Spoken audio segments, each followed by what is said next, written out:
Welcome back everybody to the full set analysis of Ignition Assault. This is part 2 where we're going to be talking about all the new archetypes. Yes, all the new archetypes get their own chunk because it's rather large this time. They're taking a huge chunk of the card pool. I think over 50% of the cards here are new archetype based, so that's why they get their own individual parts. Now before I get into this one, talk about what they are, how they work, what are some key cards that are notable. I want to make sure that you guys know that, hey, new proxies are out. If you guys want to play Madolches with the Madolche Salon or Promenade, or you want to test out some of the generator stuff coming out, well, proxies are available to you guys. Check out the Discord link, check out the download section of the Discord link, and yeah, you guys can get those printed and test them out, see if they're worth your money in the future. So, you know, you can test some of the stuff out, or if you want to play with some hero stuff, that's also available because some of these are rather hard to acquire, but you can practice before you get them. That's available for you guys, whatever.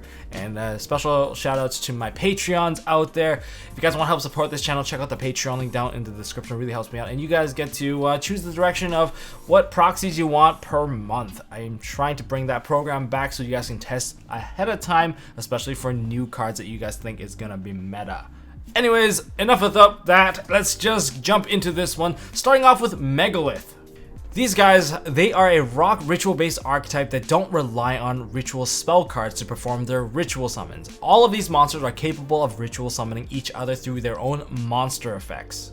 This deck plays a control-based defensive strategy that is able to grind out a lot of card advantage over time, setting up the graveyard for the ultimate win condition to blow up your opponent's board, then pushing for damage. Now, being a ritual-based archetype, you're able to synergize with incantations. You can use the preparation of rites, you can use Manju and Senju to kind of synergize with your deck to make it more consistent, but also you're able to use strategies like Vanity's Ruler, like the way that Necroz uses it. Using Ben 10, you can search out a fairy, which would be the Vanity's Ruler, and then you can use your normal summon rather than for Manju or Senju, use it for the Vanity's Ruler to lock your opponent out from being able to special summon. And typically most normal summons will not be able to take care of a 2500 attack monster, which is one of the viable strategies for anyone playing rituals. And to gain card advantage, typically this deck is able to special summon out back their monsters from the graveyard, and upon summoning, they have summon triggers that add additional cards back into their hand. Anyways, let's go into the monster lineup before we get into the spells and traps. Starting with all the level 8s, all the level 8s have a discard effect that turns them kind of like into a ritual summoning effect for another Megalith, so it kind of pretends to be a ritual spell. So that's how I can describe it. So that applies to all of them, and all of them can be basically summoned from any other Megalith card. So that's pretty much most of the card text, so we can just jump straight into the thing that makes them special. Now, starting off with Phaleg. Phaleg is the more interesting aggro one, the only one that is aggressive. All it does is boost attack, but it boosts attack for all your monsters by 300 attack and defense for each ritual monster in your graveyard. So you want to load up your graveyard and kind of maximize that attack boost to get some damage in. So this is one of your more aggressive pieces. Now, being level 8, you can easily take multiple level 8s and rank them up and perhaps play with that, go into Dingirsu perhaps. Looking into the next monster, we have Belfour. This one's a bit more control based, and you want to get this one on the field to control your opponent from comboing, as it has a destruction based effect. Upon ritual summoning out this card, target cards up to the number of ritual monsters with different names in your graveyard, and then you destroy them. Since it happens upon ritual summoning, you have to use a card that is able to ritual summon during your opponent's turn to really disrupt your opponent. So to do so, you're gonna go into, say, Eratron. Eratron has a quick effect discard effect to ritual summon, and that's the benefit of this card. On top of that, if this card is on the field, it has a 3k wall, and it has the ability to negate the activation of effects that target your card. So if your opponent's targeting your card, you can just quickly use this card to negate that targeting. Aside from that, being a quick effect in your hand, if your opponent uses stuff like impermanence against you, you can use this card, tribute off the potential target for impermanence to get your effects to still go through. So that's kind of like the chaining advantage that you should be aware of if you're going to be playing this deck. And then there goes the level 4s. Level 4s, when they're on the field, they can activate their effect to ritual summon using themselves as part of the cost or the monsters required for the level. So yeah, equal or exceeds, doesn't really matter. And for Haggith, you search for a spell or trap from your deck to your hand upon being ritual summoned. And you want to get your field spell as soon as possible, because with the field spell, anytime you ritual summon, you get to add back some of the materials back into your hand. So that's very crucial. And then we have Och. This one's a bit simpler. It's not that great. But it does have a quick effect, so it lets you disrupt your opponent. So you might want to leave this one on the field as you go. And this one, upon ritual summoning, you draw one card, discard one card, and set up your graveyard so that you can get some bigger effects out onto the field. And then we have Ophiel. This is upon ritual summoning, you get to add a Megalith monster from your deck to your hand. So this one, again, even if you use a cost, you get to add a card back. Let's look into the spell card though. The spell card is Megalith Portal. The first time each of your ritual monster would be destroyed by battle each turn, it is not destroyed. This is what I mean by a very defensive playstyle. This is kind of like the same effect as Draconic Diagram's protection against battle-based destruction. And if a Megalith monster is special summoned, it says special summon, not ritual summon, except during the damage step, target one ritual monster in your graveyard and add it to your hand. So you get to recycle a lot of these cards you use for cost. Now, since it says special summon, the key point here is it interacts really well with Megalith Immersion, the trap card. You get to target one Megalith monster in your graveyard, special summon in defense position, but place it in the bottom of the deck when it leaves the field. So, although you might not get the effect from the ritual summoning, upon special summoning with Immersion, you're able to get Portal's effect to add another card back from your graveyard. Sure, it's unloading your graveyard a little, but you're still maintaining a ton of card advantage against your opponent. And if you don't want it to go back to the bottom of the deck, you can go ahead and rank up into Granite, Gallant Granite, which lets you add rock monsters from your deck to your hand. So that is also an option. Yeah, that's also a thing too. So I don't know. What do you guys think about that? And the last trap card, I think it's a bit irrelevant. Promotion. It just boosts the level of your monster so that it can be used as one material for your level 8s. That's it. I think that's okay at best. I might run 0 to 1 copy unless you really want to turn your Ophiel into, say, a Belfour or something along those lines, or you want to boost your Oct so that you can use Oct as your one material to go into Belfour and stuff like that. Then that's your option. Anyways, that's the complete rundown for this. Of course, I already talked about the strategy early. So what do you guys think about this archetype? Do you find it very interesting? A lot of people originally intended to play this deck with like Seconds Light, but apparently that's well, that's not really much an option anymore. But you can still play with the incantation and everything else just to speed up this deck. Let's move on to the next archetype, Dynasty Warriors.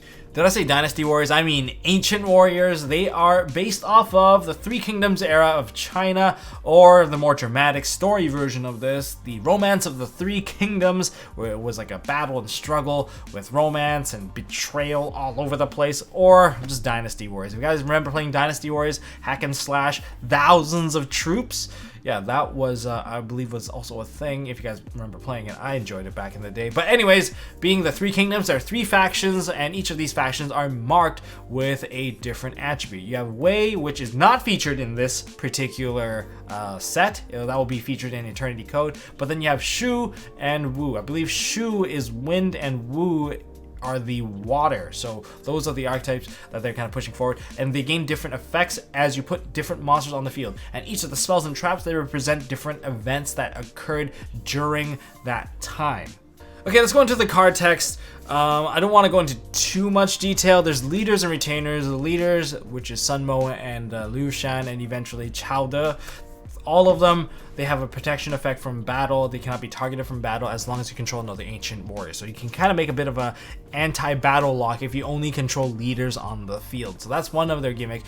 The Wind side, they're much more aggressive, but the Wind side, one of the biggest gimmicks is that your opponent must control more monster than you do to gain their effects. They're a bit more aggressive, but unfortunately, I think it's a little too late. I think it should have been a bit more relaxed for it to even be effective, which is why I'm not a big fan of the Wind side. The Water side, they're much more control based, but they have like this line of triggering like each other effects. They kind of piggyback off of each other's effect to kind of get all their effects to go through, and they are the control side of the archetype. So I guess starting with Liu Shan. Liu Shan lets you special summon out monsters from your deck by sending a card from your hand or something on your field to the graveyard, and then you can special summon a Ancient Warrior from your deck. Doesn't matter what it is, except you cannot summon itself. And whenever another Ancient Warrior declares an attack or is involved with a battle, well, you get to draw one card, so it helps you maintain a little bit of card advantage. As for Sun Mo, this one, rather than summoning straight to the field, doesn't have a condition where your opponent has to control more monsters. This one lets you add a card, a monster, Ancient Warrior monster from your deck to your hand, except for, well, itself. And the other thing is, if your other Ancient Warrior effect is activated, except during the damage step, you can target one monster your opponent control and then return it to the hand. So you have an active control over the compulse that you can use. In terms of the wind battlers, again, you have to, well, make sure that your opponent has more monsters than you do. Now this one has a Cyber Dragon summoning effect, and it's 25 beat stick. It's Guan Yu. Everyone knows who he is in terms of like worshipping, because he's kind of like the war god almost. And if your opponent controls more monsters than you do, you can pop one of the monsters they control. So there's that. And then there is Zhang De, which is kind of a Shogun Shin. If you control 2 or more Ancient Warriors, you can special summon out this card from your hand, and if your opponent controls more monsters than you do, it can attack twice. Then we get into the water dudes, which are kind of more control based, a bit more defensive. They're not very strong, as you can see. 700 attack, 2000 defense, and 1600 attack, 16 defense. This isn't gonna run over anyone very quickly. Now, again, they have 2 effects. One, to send a continuous spell and trap you control to the graveyard. This one adds an Ancient Warrior spell and trap from your deck. But if you activate another monster effect, you get to negate the effect of one monster your opponent controls. And then there is also Liu Jing. Liu Jing pops a spell and trap if another monster effect activates. And then you can send a continuous spell and trap you control to the grave to add one spell and trap from the graveyard back to your hand. So overall, those are the monster effects. As for their spells, Sun Liu Alliance, I think this one's probably the least useful because it requires 2 different attributes for you to even activate this card to use to declare the attribute of which your opponent cannot activate the effects of monsters they currently control with that attribute. Currently control means you can't use this stun hand trap, so to me, that's kind of like, not that great, and it doesn't really have that great of a field effect where it can make all of your monster gain 300 attack for each Ancient Warrior you control until the end. Honestly, not too big of an impact, but what it has a big impact would be the 3 visits. Has a leave field effect as well as the effect to add more cards to your hand. This is the Black Whirlwind of the deck, where if you normal or special summon, you get to add a different named Ancient Warrior to your hand. And during the second standby phase, this will be sent to the graveyard, proccing that effect. But typically you can synergize this card more with, say, your water Ancient Warriors. And then the card that you really want would probably be the Defensive Changban, which is a very solid defensive card, almost acting like a threatening roar. At the start of the battle phase, you can send this face-up card from your spawn traps onto the graveyard. Your opponent cannot target Ancient Warriors for attack this turn, which can completely skip an entire battle phase. Pretty big deal, in my opinion, because being unable to target a monster for attack and that's all your monster, if they go into the battle phase, it's a bit too late for that. And when your opponent's monster declares an attack while this card's in the graveyard, you can special summon out one of your Ancient Warriors from your deck. Now each of these cards is like hard once per turn, so just keep that in mind. But if you're able to spit out the correct monster, you can perhaps even lock out the battle. If you have perhaps a Virtuous Liu Shan, you can summon out a Sun Mo, and now your opponent's kind of locked out and you can try to gain some sort of card advantage from there. So that's my rundown for this archetype. Wait till the next set before it becomes much better. Again, most of this feels a little slow, a bit too defensive for my liking. Though if you're going to be playing Sneak, I think Guan Yu might be like one of the overkill cards, as well as Zhang De, because these cards are pretty big beefy monsters we're going to be playing Draft. Okay, now we're at Ignister. Pun completely intended. We still have one more archetype to go, which is Plunder Patrol. And long story short, this is I's archetype, and there's a different attribute monster for each different summoning mechanic available to him, and each one, it represents a different monster and has an effect that leads to summoning out those monsters. That's the gist of it. Let's get into each of these monsters, starting off with Picari. This is one of your secret rares. and it searches out a eye, spell, or trap card from your deck to your hand. This is your spell searcher or spell or trap searcher, and you can change one of your other eye Ignister monsters to level 4, so we can quickly go into the Light Dragon. Then we have a Chi-Chi, which is the fire Ignister. This one helps you dig out a monster from your deck upon summoning, so the summon trigger does that. It has a battle, or rather damage step effect, which pops your own Cyberus monster, which is a little silly. Then there's Doyon, which is a grave retriever, helps you add back your Ad Ignister monsters upon summoning, or if you use it as a link material, you can even fetch back spells and traps and add it back to your hand. And you can use each of these effects once per turn. That's kind of neat. Then you have the hand trap that prevents battle damage, but this hand trap also doubles the damage of any eye, spell, or trap or monster effect that you use by banishing this card, and it can work during the damage step. So that's a pretty big deal, I would say. You can suddenly game someone with pairing it off with Tie Strike. Then we have the Tuner Baruru. This is your Foolish Burial, your Armageddon Knight, to send an Ignister monster upon summoning. And if this card is sent to the graveyard as a synchro material, target the monster that was used as the material for the synchro summon, and you can special summon it back out, so it becomes rather cheap to synchro summon. Then we have the Ritual Summon based Hiyari at Ignister. Now the level 1s, they get to special summon themselves out as long as you control another Ignister monster. And that's actually pretty cool, and I'm not even sure if that part is even once per turn. I don't think it is, based off of what I'm reading, but yeah, you can tribute out one other Cyberus monster, add a level 5 or higher Ignister monster from your deck to your hand, which for now the only target would be the Water Leviathan. And if you do that, this card becomes level 4, making it easier to ritual summon. Yeah, that's kind of cool too. I enjoy that, and it actually makes life a lot easier, especially when you're just setting up your graveyard for all this ritual summoning anyway. And then there is also Doshin. Doshin, you can special summon this card again because it's level 1 as long as you control another Ignister. You can target one Cyberus Link monster in your graveyard, return it to the extra deck. This is really easy because you have Link 1s that you can put into the graveyard fairly quickly, and when you do, you can add one I Love Fusion. That's a very fun pun. I Love Fusion from your deck to your hand, so you can fetch out your fusion. So this is your fusion. Earth is fusion, water is ritual, wind is synchro, darks are usually link, and fire is also link, and light is your Xyz.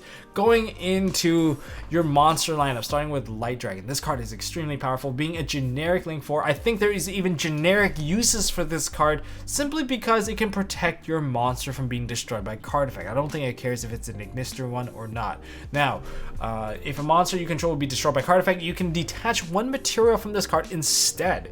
That's kind of, it's not as good as Dingirzu. Dingirzu clearly is just like the best protector, but this one is not bad if you're just playing rank 4s. And you can use each of the following effects of Light Dragon once per turn. Detach a material from this card, destroy non-targeting, destroy face-up monster your opponent controls up to the number of Ignister monster you control. So at the very least, you'll destroy one for his own name's sake. And if you manage to pile up a bunch of monsters, then you get to pop multiple cards, which can be very useful. Not the strongest 23 beat stick, but hey, not too bad. And when your other Cyberus monster inflicts battle damage to your opponent, you can special summon out one Link monster from your graveyard. This is going to help you combo off in the main phase 2, setting up the negations required, perhaps going into Firewall Dark Fluid. So that is the option that you have with the Ignister. Then we have Fire Phoenix. No, this is not Pyro Phoenix. This is not a Salamangre card. This is Pyro Phoenix, requiring 2 or more Cyberus monsters during damage calculation. If this card attacks, it has a quick effect to just inflict the damage to your opponent equal to this card's attack, and if you do, your opponent takes no battle damage. Okay, so if you're stronger, then you could just pile right through. If this card is destroyed by a card effect, destroy one monster opponent controls, and during the next standby phase, after this Link summon card was destroyed and sent to the graveyard, it can special summon itself. So it has a Phoenix revival effect on top of that. Very cool, very cool. So this one's for the Fire Dude, which is why you can pop your own card just with the Fire Dude, like with the Chi-Chi to pop it, and then you can bring it back. kind of forced, not the greatest. Then there is, of course, the Decode Talker of Ignister's the Dark Templar. It's cloaked, guys. It comes cloaked, gives you 3 arrows, and doesn't offer anything to your opponent. And if this card is special summoned to, if a monster special summoned to a zone that this card points to, even during the damage step, you can special summon as many level 4 or lower Ignister monsters in your graveyard. This card swarms the field and negates their effects. Okay, that's fine. You're just gonna use them for material anyway. And when this card destroys an opponent's monster by battle, you can special summon out 1 Cyberus monster from your graveyard. This is your Swarmer, one of the key monsters of the entire deck, I would say, for anything with the Ignister strategy. Now this card came as an import, which is Ling Karibo, using 1 level 4 or lower Cyberus monster. So this is not Link Karibo, this is Ling Karibo, and it lets you negate trap cards. And it has a good downward arrow to the corner. When your opponent activates a trap card, quick effect, you can tribute this card to negate that effect, and if you do, banish that card. Wow, that's pretty good. I feel like I can use this card with Draconet. This card in Draconet can almost fully set up, I would say, funny enough, it can almost set up the Draco, the Guard Dragon combos. So it's pretty silly. Not gonna show you how to do it just yet. I'm still kind of tuning it to the most ideal 2-card combo. And then we go into the Wind. 1 tuner, 1 non-tuner. Everything here is generic. So during your main phase, you can destroy spells and trap cards your opponent controls up to the number of ad Ignister monster you control. Again, this is like, so if we have the card that pops monsters, you also now have the card that pops spells and traps. And if another monster you control is destroyed by battle or card effect, right, opponent's card effect, while this card is on your field or in your graveyard, you can banish this card, target 1 card your opponent controls, and shuffle it back into the deck. There's a lot of repercussions of just removing these cards, and now we go into the final card, the Fusion Earth Golem. After this card is fusion summon, you take no battle damage for the rest of the turn. Now note that most of these monsters, in terms of their stat line, they're only at 23, so they're not exactly the most strong monster, not the strongest monsters available. And what else do we have here? If this card attacks a monster that was special summoned from the extra deck, this card gains attack equal to its original attack. So, okay, well, that means you're dealing 23 guaranteed. This has almost like a, what's that card? A Crystal Wing feel to it. And when this card is destroyed by battle, which is going to be pretty common, you can target 1 Cyberus monster in your graveyard except for Earth Golems and special summon it. So all these monsters that are summoned up from the extra deck or wherever, they are pretty easy to destroy. And as for Water Leviathan, I think this one is the least used in my opinion, from what I've seen online anyway. You can use Eye's Ritual to ritual summon out this card. If this card is ritual summon, return all monsters your opponent controls with 2300 attack or less to the hand. This is not going to work well for a lot of decks, and you can target 1 face-up monster opponent controls and return all link monsters from your graveyard or extra deck, and if you do, the targeted monster becomes 0, so you can help cycle back your extra deck monsters. But I'm not sure if I want to do that. I want to special summon them back from the graveyard, in my opinion. And once per battle during damage calculation, if this card battles opponent's monster, you can have that monster. So even though with a low attack stat, you should still be able to do some level of battling. That covers all the monsters. As for spells and traps, Ignister Island, I already talked about this. This one is your summon spammer. You kind of want to start with this one because it lets you put out your monster. It's not once per turn in terms of the summoning effect. It does lock you out from summoning the same attribute again, but it's okay because you're probably not going to use it again anyway for that kind of special summon. It does lock you into cyber summoning, and this card can reset itself. This is a secret rare and one of your play starters. Once you get to the Templar and everything, it's just going to keep on going. Probably don't want to leave that card on the field if you're playing against it. Next, there is I Love Fusion. This is similar to the Salamangrate's Fusion, where you get to use your opponent's monster for the material, but you can only use your opponent's monster for material only if your first material is an at Ignister monster, so you can use their link monster as the material, so completely kind of breaking a board of some sort. I Love Fusion, what a cute card name. I Love Fusion. You must be a fusion enthusiast to use that. And then there's Idol Reborn, which is a quick play monster reborn for your ad Ignisters, but it does lock you into something else Cybers, but there is the effect to retrieve some of your spells and traps from your graveyard. Not just graveyard, also banish, but it does require you to banish this card and 1 of your cards in your hand to do so. Okay, last 3 cards. IGAS Ritual, which is a generic Cyberse ritual card that forces you to use an Ignister monster for that ritual summon. Now, if you already control an Ignister monster while this card is activated, you can banish Ignister monsters from your graveyard, so you can kind of save up some of the materials instead, and you don't have to lose your board presence to use this card, which is pretty decent, I would say. Next we have Tie Strike. This is just Crash Flame Wingman effect while only your opponent's monster dies, and you activate this during damage calc, which is pretty neat. How does it work? Well, your monster now equals to your opponent's attack, and then they both attack, they crash. Any monster that is destroyed, the controller takes the damage equal to the original attack, and then you can banish this card from your graveyard to protect your monster from being destroyed by battle. So there's that going for it. So only your opponent burns, and you can pair this with the Dark Dude, the little dark one, the hand trap one that is supposed to protect you from any battle damage. Yeah, that thing, you can banish that to double the damage to your opponent. So it could get really, really rough for your opponent. And finally, there's Eyeshadow. You can activate this card by targeting it at an Ignister monster you control, and it gains 800 attack.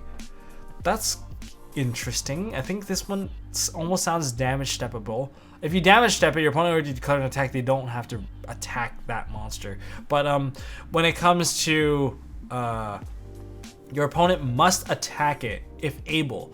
So in other words, if this was activated during the main phase, your opponent is forced to go into the battle phase if the monster isn't removed. If this face-up card in your spawn trap zone is removed from the field by your opponent's card effect and is now in the graveyard or banished, or draw 1 card. Wow, this one covers all ground. It's kind of neat, kind of annoying. I'm not sure if it's going to be extremely viable unless somehow you make a really big monster for your opponent to kind of crash into. And that covers the entire archetype in terms of strategy and synergy.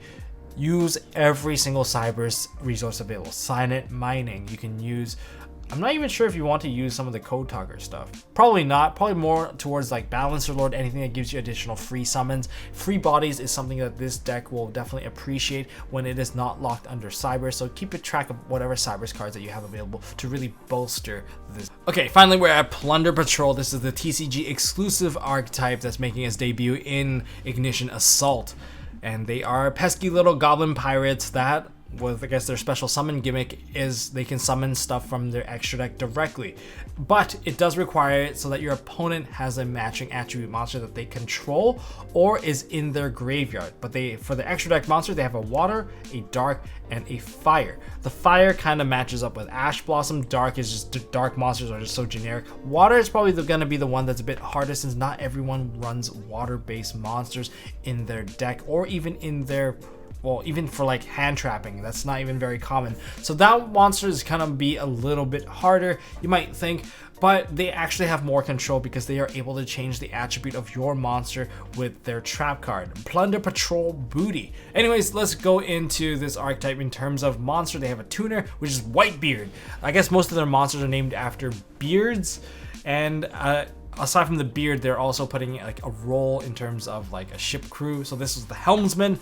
So we have the Whitebeard, the Plunder Patrol helm, and it is a fiend tuner. And during your opponent's turn, as a quick effect where you can special summon out 1 Plunder Patrol monster from your extra deck with the same attribute as a monster in your opponent's control or is in their graveyard, and if you do, equip this card to it. Now the equipping part of it is very important because it turns some of these monsters into quick effects, so that's a pretty big deal. Now if this card is sent from the hand or monster zone to the graveyard, you can activate this effect. Special summon out 1 Plunder Patrol monster from your deck except Whitebeard. Also, you cannot special summon out monsters except for Plunder Patrol monster for the rest of the turn. You can only use these effects once per turn. Man, that is a mouthful. There's a wall of text, guys.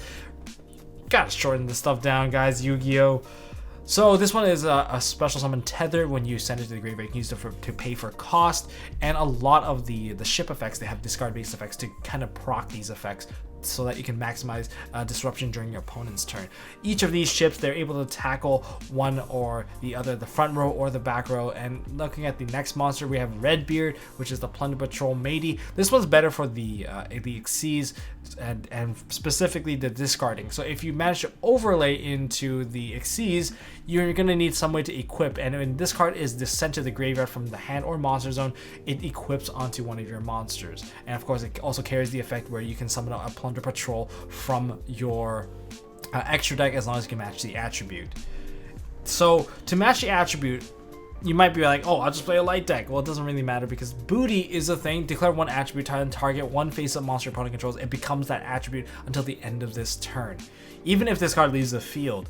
And then you can special summon out one Plunder Patrol monster from your graveyard or shuffle it back into the deck. So yeah, there's that. It's actually pretty powerful. It's a once per turn reborn. Yeah, it's a once per turn reborn for any of your Plunder Patrol, or once per turn cycle cards back into the deck, which is why I think this trap card is very interesting. And it's got the name Booty in there, kind of cool. And the spell card, this is a consistency spell card. It is Plunder Patrol Shipyard. Shipyard. You have to say it with the extra R's, guys. It has 3 R's in there. If you don't say it like that, you're not doing the card justice. And Plunder Patrol monsters you control gain 500 attack for each Plunder Patrol card in your spell and trap zone. So the equipping is going to matter and helps you even recycle some of these equipped cards as well. And you can discard 1 card to add 1 Plunder Patrol card from your deck to your hand, except for more Shipyard. And if this card is in your graveyard, it has the ability to recycle cards. Oh my god, every card is almost like an Orcust Babble, where you can just recycle it. Like the other field spell we've mentioned also has a cycling effect. You can put the Plunder Patrol card in your spell and trap zone and put it back in your hand, and then you can set this card back onto the field and it doesn't even get banished. What? This card is kind of cute looking though, but it gives you a lot of consistency because it helps you discard a card. Discarding a card, say you discarded a Whitebeard, is going to set you up with another monster right away. I don't know how I feel about that. A lot of free special summoning here and there. I want to see how this one kind of takes off. And then finally, we have our extra deck monster. We have Blackbeard. So we've hit our Redbeard, our Whitebeard, now our Blackbeard, which is the Plunder Patrol captain. Not very strong either, only 16. It's a link to requiring at least 1 Plunder Patrol monster as a quick effect to target 1 effect monster you control. Special summon a Plunder Patrol monster from your extract with the same attribute as a monster your opponent controls or is in their graveyard. And if you do, equip it to that target or equip that target to it and then draw 1 card. So you can start converting your own monsters into the ships. And yeah, it's a quick effect, so it's pretty neat stuff. I think this one is more of like a board controller because your control is going to be coming from Plunder Patrol ship Moerk, which is discard a Plunder Patrol card and then target an effect monster opponent control, banish it, and this thing becomes a quick effect if it's equipped. So that's why the equipping part is very necessary. If you want to slow down a Plunder Patroller, then you just want to blow out their back row so that none of their effects are quick effects anymore. You can kill these monsters. They do not have a floating effect. But this card does have a protection effect where if a Plunder Patrol card you control would be destroyed by battle or card effect, you can, well, detach 1 from this card instead. So there's the limitation. It's a protection card. This is your... What is with everyone in having a protection card? You got the Light Dragon, and this card also does a protection card. Everything has like is based off of Dingirzu almost. And then we have the Spell Trap Remover, and also this one boosts all your other feed monster by 500, and you can pop spells and traps. Well, not pop, but banish. Yeah, banishing is going to be much more important. You want to banish some of their back row as well. Anyways, that kind of sums it up for this archetype. And this would be part 2 of the full set analysis of Ignition Assault. If you guys made it to the end, give yourselves a pat on the back. There's still part 3 for some of the more generic stuff if you guys want to stay tuned for that. Since it's going to be the last time I do stuff for like draft battles as sneak peek, this is going to be the last sneak peek available. Is it this one or is it the next one? No, I think this is the last sneak peek available. So I think I won't need to do like draft battle, draft advice for you guys. Anyways, if you guys enjoyed this segment, hit me up with a thumbs up. If you guys want to see more stuff from MST.TV, listening to this podcast, whatnot, hit that subscribe button and ding the notification bell if you learned something. Maybe you guys won't get screwed over. Maybe you guys won't lose to some of these archetypes just because you don't know what these things do. And enough of that said, I'll see you guys in the next one.